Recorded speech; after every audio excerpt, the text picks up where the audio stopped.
Ya neyanza nnyo neyanza abagenda maaso n'okuweereza ko nammwe abagenda maaso n'okulaba programu eno Omusunsuzi enkya ya leero nga bwe nabasuubiza nti wiiki eno yonna ennaku zino zonna paka ku lunaku luli ngenda kubanga mbatambuza ku nguudo ezeetoolodde oba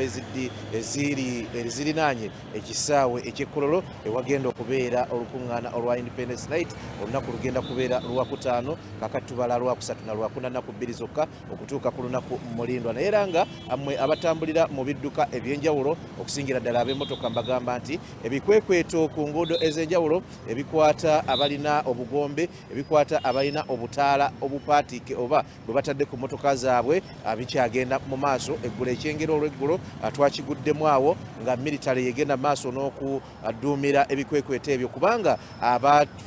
bakizuula nti abasinga okubeera n'obutaala obwo abasinga okubeera ne sirens ezo nga bwe muziwulira abasinga basirikale abasinga bajaasi akyova olaba nti babateekamu abamilitary poliisi be basobola okukwasisa amateeka oba okukwasisa empisa bannaabwe abali era mu militale ategeeza abasirikale n'abeekuusa ku bitongole ebyokwerinda. N'olwekyo gwe wenna abulina twasanze eggulo nga abamu babawa ebipapula abalala nga bagenda maaso n'okubuggyako nga babukuulako bukuuzi. Naye ki ekiri wano we tuli ku Useful Road nga kuggwe omulabi waffe programu Omusunsuzi akeereddeko nkujjukiza olunaku lugenda kubeera lwakutaano tuli wano wammanga e Kololo mu kusaba kwa Independence Night. Recover all buli kye baakutwalako ogenda kubanga okifuna. Spiritual independence ojja gifuna, financial independence gyeri, physical independence gyeri, moral independence ojja buli kimu gwe kyowulira sitaani kyakubbako ojja kubanga okifuna. Naye nga wano wo wayimiridde watya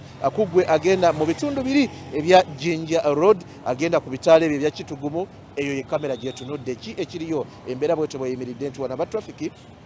mu kiseera kino ne bagenda maaso n'okontrolinga entambula y'ebidduka. Naye kummwe abafuluma abava ku bitundu ebyo ebya Nile Avenue, Jinja Road n'awalala nga mutuuka wano temulina nnyo buzibu bwe mugenda kusanga okuggyako nti bwe baba bayimirizaamuko wano akayala akeekokka akagenda okubazoganyaamuko akatono oba okubatawaanyaamu akatono. Naye okutwalizaamu ne bwe Engeri eri wansi zibadde zitambula bulungi okuggyako awo ku roundabout eya Nile Avenue ng'ova ku UBC okiyira wansi awo okwegatta ku The Winton n'enguudo endala eziri awo we waliwoko akazibu akatonotono naye nga motoka zitambula bulungi zikulosinga ezimu ne zigwa walinga ku Hotel Africana endala ne ziyitira wali ddala ku Centenary ne zigwa ku bitaala awo. Buli omu n'atambulanga bw'ayagala awo bibadde bikyatambula bulungi. Ku bannaffe abava mu bitundu ebya Kololo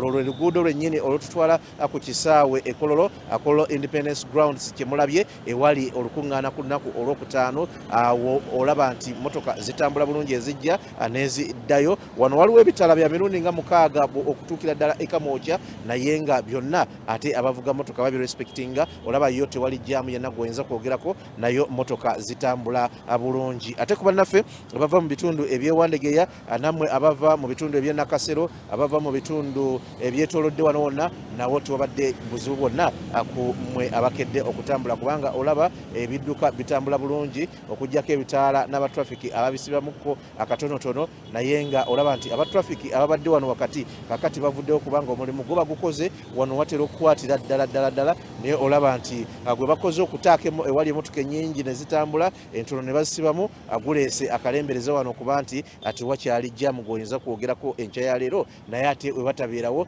akibeerera ddala kijjubi nnyo nnyene ddala. Kaakati kuggwe agenda mu kusaba okwa Independence Night olunaku olwokutaano eno message egenda wuwo ku butya bw'olina okutambula. Eggulo nabadde ddala wali e Kololo nga nkulaga abava mu bitundu biri ebya Jinja Road bwe mulina okutambula. Kati wano kikwata kummwe abava mu bitundu okusingira ddala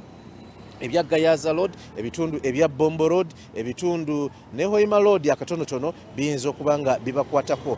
Kitegeeza nti ewandege yawo bw'oba otuuseewo ava mu bitundu ebyo nga oyagala kweyisa motoka yo oba oyagala kweyisa bodaboda ogenda kubanga oyita ku public service bw'onaatuuka ku public service oba ku Ministry of Health bw'onaatuukawo ojja kukkirira bukkirizi oyite wano ku kooti enkulu civil court wano weeri okkirire bw'onakkirira n'ogwa ku ebitaala bino ebya Yusufu Olule Road osalamu busazi ng'ebitaala bikukkiriza ku wano tomenyerawo tteeka kubanga ebitaala ate ebya wano birya bit technical kiyinza okulaga obeera mwegendereza oba omanyi okuvuga egidduka obutagwa mu nsobi okkirira bukkirizibwa onaayambukakoko katono ojja kusanga ewali hotelo gye bayita Protea awo osobola okweyisa ekitundu ky'oluguudo ekyo n'oba nga oyambuka n'otuukira ddala ku kisaawe tewali nnyo distance gy'oyinza kwogerako waliwo enguudo bbiri ezikutuusa ku kisaawe waliwo upper ne lower Kololo terrace zeezo enguudo ebbiri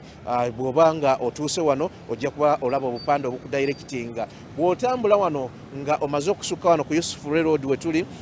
nkugamba nti ebitaala ebisooka bw'obiyisiza wennyini weewali ekkuba erisooka erikutwala erya lower Kololo terrace ebitaala ebyokubiri weewali upper Kololo terrace era wali Protea Hotel byonna osobola bikozesa okutuuka kubanga ayagala okuyita ku gate eno gy'oyinza okuyita eya Western Gate. Western Gate ye gate gye tugenda okubanga tuyingira ewali ekituuti emmotoka era ndowooza we zigenda okubanga zisimba gwe ayagala okuyita eyo ng'olina ekidduka ojja kubanga okozesa okusingira ddala eruguudo olwa Lower Kololo terrace naye ne Upper Kololo terrace lukutuusa kubanga bw'otuuka waggula ekisaawe ekitandikira ekyekololo okkiriramu obukkiriza era katono n'ogatta ku nguudo zino ebbiri awo gate eyo ojja kubanga ogiraba ekuyingiza ekololo ate gwe ava mu bitundu eby'ekibuga wakati ng'oyitidde eno ojja kuyita wali ku maka ga president oba giyite State House okkirire ku Katonga Road abonakira Katonga Road era naawe ojja kuyita we Nakasero ojja kugwira ddala wano era naawe otambule kyekimu nga bwe ndagiridde abava mu bitundu ebya Ewandegeya gwe ava mu bitundu eby'emulago gwe tolina na kusumbuwa kagana ojja kutuuka butuusi ku bitaala owete on your left bw'onaaweta ku left naawe ojja kuba otambula bwotyo nga bwe nkugambye era naawe ojja kubanga ogguka bulungi ekololo nga tofunye kutaataaganyizibwa ava mu bitundu biri ebya